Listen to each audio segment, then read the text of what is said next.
A antiga cidade da Atlântida era uma metrópole cheia de maravilhas da origem Anunnaki, com tecnologia altamente avançada que floresceu no nosso mundo há uns impressionantes 12.000 anos.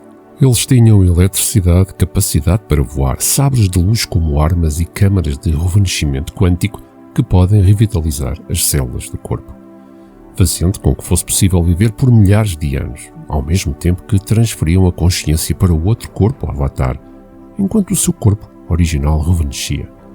Foi também aqui que a mitologia obteve as histórias de deuses capazes de descer dos céus e de se tornarem semelhantes aos homens, mas não são homens, atenção. Imagina uma época em que as pirâmides do Egito ainda não perfuravam o céu. Este era o tempo em que a cidade da Atlântida reinava com um brilho tecnológico que a distinguia de tudo o resto. Estes seres Anunnaki não eram deuses, nem eram mortais. O meu nome é Marco Martins e bem-vindos a mais um Não Estamos Sós. Deixaram-nos a sua marca através do tempo, através dos artefatos não elementares que deixaram neste planeta. Nas profundezas do oceano repousam maravilhas arqueológicas, ecos silenciosos da grandeza perdida da Atlântida. Hieroglifos egípcios sussurram os segredos desta cidade lendária, enquanto os mitos globais e mapas antigos ecoam em coro. Enquanto as areias do Egito permaneciam intactas durante milhares de anos, a Atlântida prosperou através de uma fonte de energia quântica que eclipsou até as mais modernas invenções energéticas da atualidade. Muitos teólogos chamaram esta fonte de energia, por exemplo, a Arca da Aliança, que agiria como uma espécie de gerador da energia quântica, uma tecnologia sobrenatural de um planeta chamado Nibiru. O próprio planeta testemunhou o domínio da engenhosidade da Atlântida, onde os seres Anunnaki e os homens mortais coexistiam harmoniosamente. Numa fusão de gigantes e imortais entrelaçados numa civilização que era ao mesmo tempo terrestre e celestial. Enki, o príncipe do distante planeta Nibiru, era o reverenciado rei da Atlântida, o deus da água, devido à sua arma tecnológica impecável, o famoso tridente. Sendo que isso também o conecta aos mitos gregos, como o deus Poseidon, ou também uma miríade de nomes noutros mitos. Ele presidiu uma sociedade que estava 1 milhão de anos à nossa frente em proezas tecnológicas e sabedoria universal. Sabedoria essa foi finalmente dada ao homem e a todos os que a pediram, impulsionando assim os limites da compreensão humana para reinos exteriores das possibilidades. Viaje por um instante por volta de 2300 anos atrás, onde ecoam ecos reverberantes de uma visita de Solon, o antigo sábio grego, do templo egípcio de Seix. Ao desvendar os sussurros das eras passadas, os sacerdotes do templo revelaram a saga de uma cidade nascida 9.000 anos antes, caracterizada por maravilhas tecnológicas que dançavam à beira da magia. A Atlântida, localizada entre os pilares de Hércules e o abraço do Oceano Atlântico, mais propriamente numa zona que é hoje entre Espanha e Marrocos. Esta era a localização desta grande cidade. A cidade dos mapas antigos revela-se como uma obra-prima da geografia. Vastas planícies se espalham por este território em direção a sul, estendendo-se por mais de 345 milhas, enquanto a norte, a sua fronteira, estava pejada de majestosas montanhas que se erguiam por lá. A sua descrição era que se tratava de uma ilha de anéis concêntricos, alternando entre a água e a terra, com um palácio real no centro dedicado ao deus Enki, também conhecido como Poseidon. Os atlantes, engenheiros brilhantes, teciam um tecido de inovação. Pontes atravessavam abismos, canais esculpiam caminhos e banhos termais transbordavam com o abraço curativo das fontes quentes e frias. O seu domínio estendia-se pelas profundezas da terra, onde metais cobiçados, chamados oricalcum, uma rocha radiante e enigmática, que não era da terra, pintava as cores do mar que a rodeava. A Atlântida também se estendeu para muitos outros locais do planeta, criando cidades, não se traduzindo apenas na cidade da Atlântida. No entanto, como todas as ascensões das grandes e poderosas cidades, todas elas sofrem uma queda. Alguns filhos dos homens que aprenderam os antigos mistérios do universo e da ciência mágica da Atlântida começaram a usar o seu novo conhecimento para as trevas, canalizando demónios do astral inferior de outras dimensões que só podem entrar nos nossos mundos através do uso de sangue e sacrifício. Estes demónios entraram no mundo e rastejaram pelas sombras da Atlântida. Eles também fizeram experiências com ADN, dando aos homens cabeças de animais e aos animais corpos de homens. Nesses adoradores das trevas, infelizmente constava Erquiscal, a filha mais velha de Enki, e que era líder e feiticeira da Força das Trevas, incorporando toda a escuridão na sua alma ou com o objetivo de ganhar poder sobre a Terra e sobre as galáxias. Eis que surge um farol de esperança. A princesa Iana, filha do meio de Enki, soube das transgressões da sua irmã. Possuindo tanta sabedoria da sua linhagem de Atlante como a graça do oceano, ela tornou-se uma guardiã contra as garras sinistras da sua irmã Erquiscal, a feiticeira. Estas entidades, agora sombrias, veladas em enigma, cobiçavam o domínio dos Atlantes sobre a tecnologia, entrelaçando com uma nefasta necromancia. A ambição deles buscava o domínio sobre a própria realidade, lançando sombras que poderiam bloquear até mesmo o sol mais brilhante. Iana, decidida na sua missão de frustrar os desígnios malévolos e apenas armada com o tridente de seu pai, embarcou numa perigosa busca pelo que é conhecido pelos mitos gregos, egípcios e sumérios como o submundo. Mergulhou nas profundezas abissais, abraçando sombras e tempestades impensáveis. A sua jornada desdobrou-se como uma tapeçaria de confrontos elementares de bem e mal, fogo e água, luz e escuridão. Um testemunho do seu espírito inflexível. No encontro climático, Iana enfrentou os Dark Brothers num submundo subaquático. Estas forças elementares chocaram, iluminando as profundezas com a fúria do relâmpago e as danças das sombras. O tridente de Iana brilhou como um farol da luz, extinguindo os irmãos sombrios e despedaçando as suas almas. No entanto, feitiços antigos inclinaram a balança. Erquiscal lançou fortes feitiços e usou armas tecnológicas quânticas contra a sua irmã, matando-a instantaneamente. Iana caiu. A sua força vital desvaneceu-se. A notícia do sacrifício de Iana chegou aos ouvidos de seu pai Enki, o arauto da sabedoria e da magia. Angustiado, ele levou-a para um dos cantos mais recônditos da Atlantis e colocou-a numa câmara de rejuvenescimento, conseguindo fazê-la voltar à vida. Por essa altura, não se conseguia encontrar Erquiscal em lado nenhum e acredita-se que ela possa ter escapado. Sabendo que a sabedoria do poder do universo poderia estar a usar facilmente, quer para o bem, quer para o mal, ele queria que toda a Atlântida deixasse de ter acesso, quer aos seus segredos sagrados, quer à sua tecnologia. Usando o seu tridente, ele deu origem ao grande dilúvio, fazendo com que as águas começassem a afundar toda a Atlântida, acabando por a apagar dos anéis do tempo. Restava agora o templo de Unal, uma sentinela nas ruínas submersas.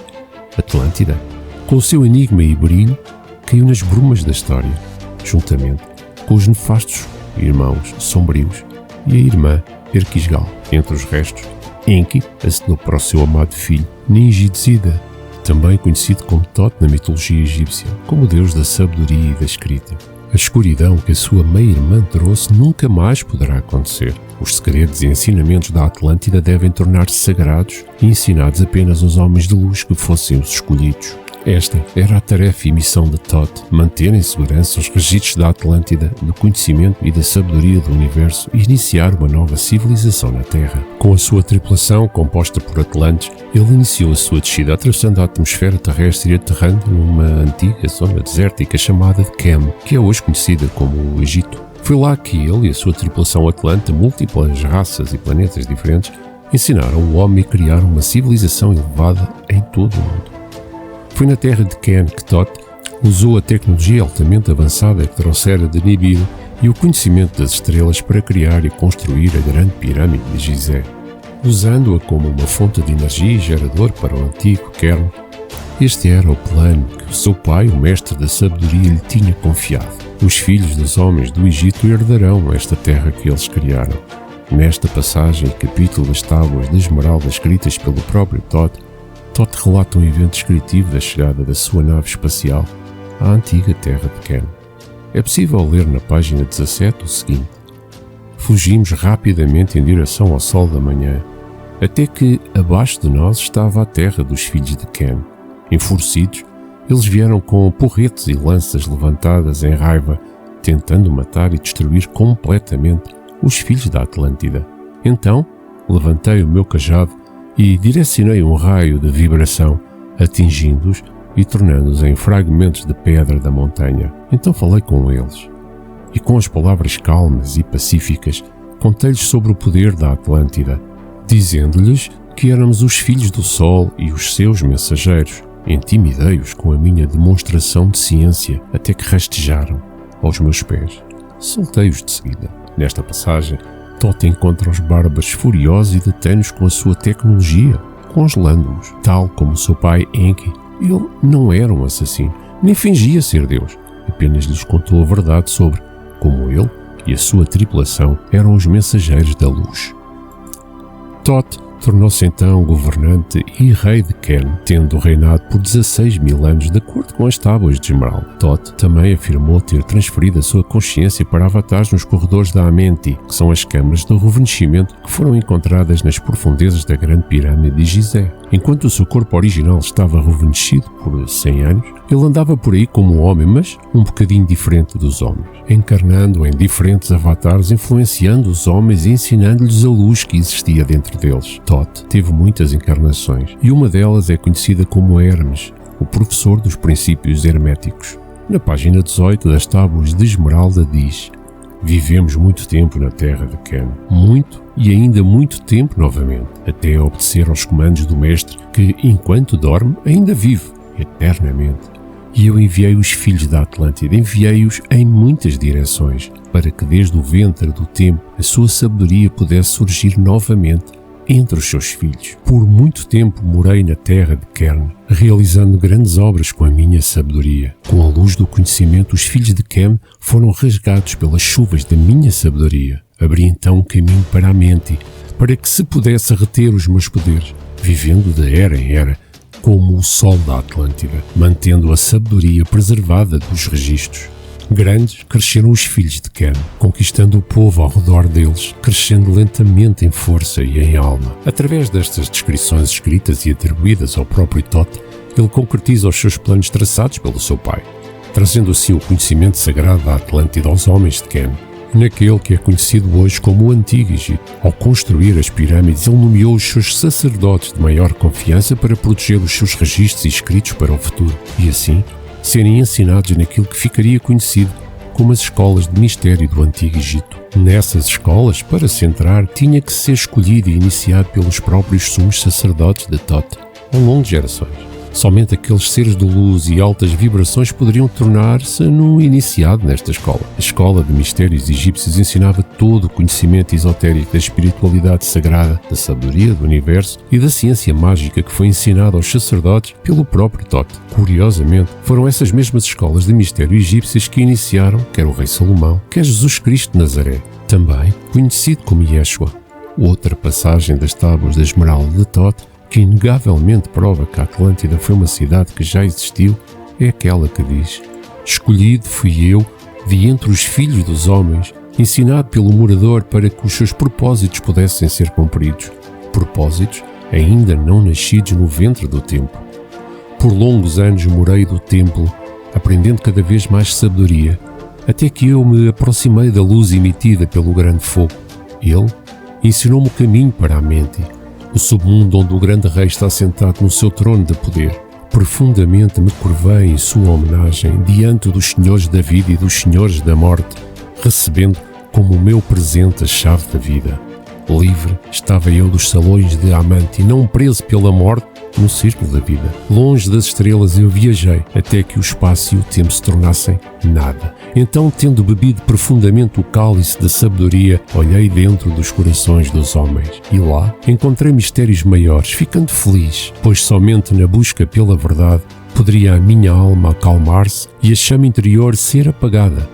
Ao longo dos tempos vivi, vendo aqueles ao meu redor saborearem o cálice da morte e retornarem novamente à luz da vida. Gradualmente, dos reinos da Atlântida passaram ondas de consciência que eram uma só comigo, apenas para serem substituídas por descendentes de uma estrela inferior. Os ecos da Atlântida ainda ressoam nas suas palavras através dos tempos, levados pelos ventos dos sacerdotes egípcios e os sussurros do mito sumério. As Tábuas de Esmeralda são testemunhos Anunnaki, escritos numa era tecnológica muito além do seu tempo, numa era tecida na nossa antiga ancestralidade pelo povo da Atlântida, arquitetos do alvorecer da humanidade. Esta é a saga criada a partir dos fios do sacrifício, da coragem, da escuridão e da luz. Este É um lembrete que no coração dos mistérios do universo a humanidade está preparada para um ressurgimento, guiada não só por extraterrestres disfarçados de deuses, mas sim pelo potencial ilimitado que reside dentro de cada um de nós. Thoth, o rei sacerdote com origens na Atlântida, descreve desta forma aquilo que muitos acreditam e muitos outros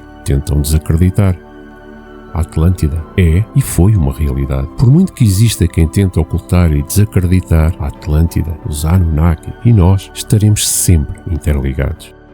O meu nome é Marco Martins e este foi mais um Não Estamos Sós.